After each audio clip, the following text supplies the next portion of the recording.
Um, but he's our board president. He's been ordained since 2017. I was going to say 16, but That's you. that's me. So he's been a great, an unbelievable asset, him and his wife, Patty, to the church. Reverend David does so much for the church, like as a president, that I can't say enough thanks to him. Him and Reverend Patty, holy smokes, I just promoted Patty. She also runs the garden committee, so our beautiful gardens are directly their result. So please help me welcome Reverend David Shaw to the platform.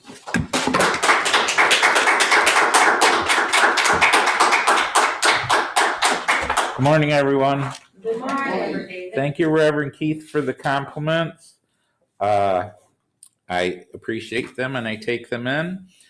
However, you were president a lot longer than me and before me, and you and Fiona kept the place going with the help of others. Thank you. The gardens existed before us. We've only planted a few things. So thank you to the previous garden committees, including Reverend Barbara Yelnell on the other side. She's still helping. It's fitting that the inspirational reading today talked about teaching, because I'm going to give you some answers to the questions: what is a church and why do we need them? So since we're doing what is a church kind of question, I have to go to the dictionary. According to the Merriam-Webster dictionary, there are 5 definitions for church. 1, a building for public and especially Christian worship. 2, the clergy or officialdom of a religious body. 3, a body or organization of religious believers. 4, a public divine worship. And 5, the clerical profession. So definitions 2, 3, and 5 deal with the leadership of a religious organization, which is not our topic for today. Definition 4, a public divine worship, is something that could happen in a field, on a beach, or in a forest. But if we held our worship services every Sunday out in the out of doors, we'd freeze in the winter cold, we'd get wet in the spring and fall rains, and we'd sweat in the summer heat, which is another form of getting wet. Ick. So that we can more easily focus our energies and attention on our connection with Spirit, I propose that we do need a building. So the definition that we'll concentrate on today is the first one: a building for public worship. So why do we need church buildings? As I just said, one reason is to protect us from the elements. A religious organization can meet in any type of building: a small wood-framed one like this one, a storefront in a strip mall like the Metropolitan Metaphysical Church uses in Warren, or the gigantic National Shrine of the Little Flower in Royal Oak at 12 Mile and Woodward. The size of the building and how it is constructed doesn't matter as much as what goes on inside. The Center of Enlightenment, an independent spiritualist church, has met in this building for more than 20 years. We're not sure. I think it's 94, and they actually moved in 96 to celebrate, but the paperwork that we could find says 2000, and I know that's not right. In this building, there have been weddings, memorial services, parties, ordinations, and of course, worship services like this one. So another reason why we need a church building is to have large open spaces to host a variety of events.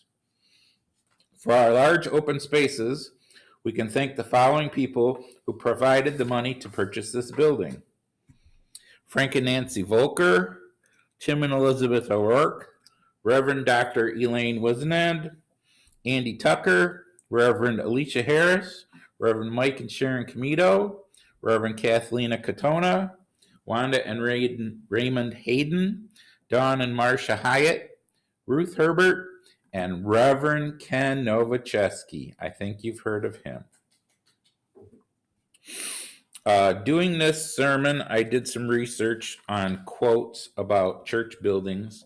I surprisingly found very few. I was hoping for like cool architecture about why this very building is so cool and stuff like that, but no such luck. But I do have this quote from American poet Carl Sandburg. I have often wondered what it is an old building can do to you when you happen to know a little about things that went on long ago in that building. Now, 28 years or whatever it is, isn't that long in the scheme of the planet, but for us, very long time because none of us were attending when they got this building. So thank you for founders. One of the things that has gone on in this building since the Center of Enlightenment took ownership is spirit communication. Imagine every Sunday since the 90s, people have stood on this platform and shared messages from spirit. That's more than 1,000 Sundays. If a person is tuned into spirit and on this platform, they can feel the presence and energy of the ministers who have served here for the past 3 decades. And Lisa is shaking her head yes, because as a certified meeting, she's been up on this platform plenty. Now, when I took the practical metaphysics course with Reverend Kathleen Katona a few years ago, a former senior minister introduced herself to me during a meditation. Her name is Reverend Karen Woodmansey, and she wanted to help me understand the legacy of the Center of Enlightenment and connect to the historical energy that is our lineage. She passed on in the mid-2000s, but thanks to spiritualism and the proof that there is life after life, I can work with Reverend Karen and other previous ministers and church members when I ask Spirit to set up protection around the church and bring in positive, loving, joyful, healing energies. Once Reverend Kathleen had been on the other side for a few months and gotten her bearings, she has also provided energy and inspiration to the ministers, the board of directors, and the membership to further our mission as a church. And the ministers at our meetings have talked about her help on occasion. Now, from the beginning, I have come to the church early for committee meetings or classes, even services if I'm the chair. And Spirit would suggest that I play music on the sanctuary stereo. Later, I learned that the specific songs and artists being suggested were some of Reverend Karen's favorites. That first happened a couple years before I met her in that meditation, and I can tell you that she really likes late 60s and 70s singer-songwriters like Elton John, Carole King, and Cat Stevens. She especially likes Leon Russell, and if you don't know who he is, she encourages you to look him up on YouTube. She's had me play him when I'm putting out donation cards and other stuff around here, or waiting for a service technician to fix like the toilet or something. And probably 3/4 of the time she said, "Hey, play me some Leon Russell." And before I knew who it was more like, it would be really good to listen to this Leon Russell song right now or something like that. But then once she met me and got to know me, she just started saying, "Hey, you." A lot of my spirit guides say, "Hey, you."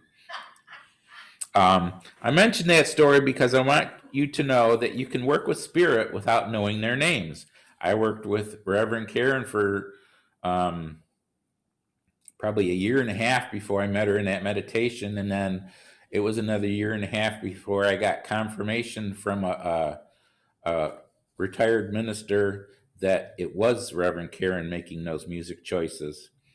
Now, when you work with spirit without knowing their names, one thing to be sure to check is their vibrational energies. Do you feel them in your heart in a loving way? And do you feel them in your connection to God in a wisdom way? You only want to work with spirits of positivity and love. Another reason for those past couple stories is that a church building holds echoes of the energies of its past inhabitants. As the Center of Enlightenment, these walls have hosted dozens of ministers, hundreds of members, and thousands of congregants. And each person leaves behind some pattern, some energy, some inspiration for the current congregation. And that is another reason why we need a church building, to focus the energies of the past for the betterment of the present and future. Like I said, if you're up here on the platform, you feel them and they talk to you sometimes. My final reason for today why we need a church building is simple. I forgot my cue card. This is God's house. May we who come here not only find out about God, but find God. May there be beauty in this place, but especially may it be a place where men and women become aware of the beauty in themselves. May this be a place of worship. May this be a place of instruction. May this be a place of singing. May this be a place of prayer. But for us who worship and take instruction and sing and pray, may this always be a place of inner stillness where we may listen and hear when God speaks.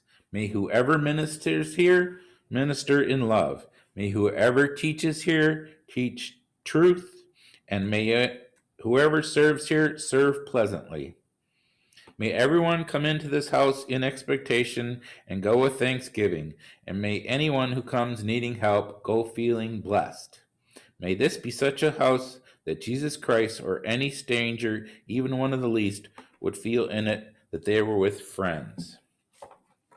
Now, as I said, in researching this topic, I found a few quotes that I want to share with you all. In The Color Purple, Alice Walker wrote, she say, "Seeley, tell the truth. Have you ever found God in church?" And Seeley said, "I never did. I just found a bunch of folks hoping for him to show up." So in spiritualism, thankfully, we continually witness evidence of God's works in our healings and our messages. Nicky Gumbel, an English Anglican priest and author, said, "Church is not an organization you join. It is a family where you belong, a home where you are loved, and a hospital where you find healing." Again, we know that because we do that. Jesus taught us we can do all things he did and more. Henry Ward Beecher, an American Congregationalist clergyman, said, "The church is not a gallery for the exhibition of eminent Christians, but a school for the education of imperfect ones." And I can tell you, I prove my imperfection by noon most days, because you got to make mistakes 3 times a day to prove you're imperfect human being. For those of you on Zoom, I will quote Dwight L. Moody, 19th century evangelist and publisher. "The difference between listening to a radio sermon and going to church is like the difference between calling your girl on the phone and spending an evening with her," if you know what I mean. And finally, an anonymous quote says, "People don't miss church because they live too far from the building. People miss church because they live too far from God." Since you're on Zoom, you're still connected to God. So you got that part right. Thank you for your time, and thank you for your attention.